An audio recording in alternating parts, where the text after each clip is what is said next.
Okay, what we want to do now is if you go to that Outlook that we talked about earlier and you click on Administrator, it's going to take you to your basically my.gbuahn.org. Again, the same user and password are being used where the arrows are pointing to. And then you hit OK. Then you pop up, you'll actually see the OneNote application that'll pop up. As a result of that, when you go back, you can actually click on the sides and you'll see the application. So you can actually, on that left side where I put the little check mark here. Now, I mean, you can actually go through different applications that are open and flip from one to the other. So we're here where we actually ask, so when you're a new user, Tony's a new user, you're going to notice that the feed and everything's pretty much ready for you to kind of build on. And if you click on the news feed on top, it takes you out to kind of look at all aspects of the application. But let's go back in. It's turning on the OneNote for you once you do that. And this is what your OneNote's going to look like initially. But when you go here, you click on the red side, either on the top red arrow or the bottom, and you're here. So now you're at the My gbuahn site that you have. You're going to be able to see people that you follow.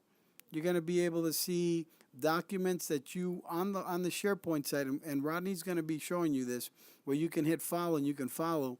You can also follow some of the sites, the websites, in addition to that. So that's where this particular location is. Now we go to the task. So on the left side, if you looked at it and you click on the task, this is what it showed. And what I want you to do is to go up where the red arrow is and hit the list. This will allow you to connect to your Outlook, and it'll be your Outlook. So when you're on the Outlook anywhere, on the SharePoint, on the My site, it's going to basically track everything. It's going to prompt you if you want to do this, and you're going to say yes. And then you'll ask you for your password again. And then once that's done, it's connected, and all these pieces are done. I know it's going to be a little tricky to kind of do all these things, but if you follow step by step, play the video back, you're going to basically get a better idea. Now, if you click sites, you're going to be looking at sites that you may follow. What I like this for is that sometimes you want to be able to kind of, if you're a navigator, you want to know what's going on with the navigation site. Instead of jumping around, you can click there and go to there. If you're on your LMS and you want to go to the LMS and do a course or whatever, you can click here. If you started a course but didn't finish it, you see it just gives you one place to really do all these things instead of jumping around. Here is the next one, which is the OneDrive. This is the drive that you'll be able to create different documents that you'll have for yourself in addition to share.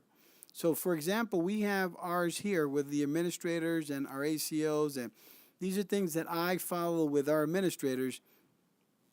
If you click on the little 3 spots, this thing pops up and you're able to share it with other people if you want to.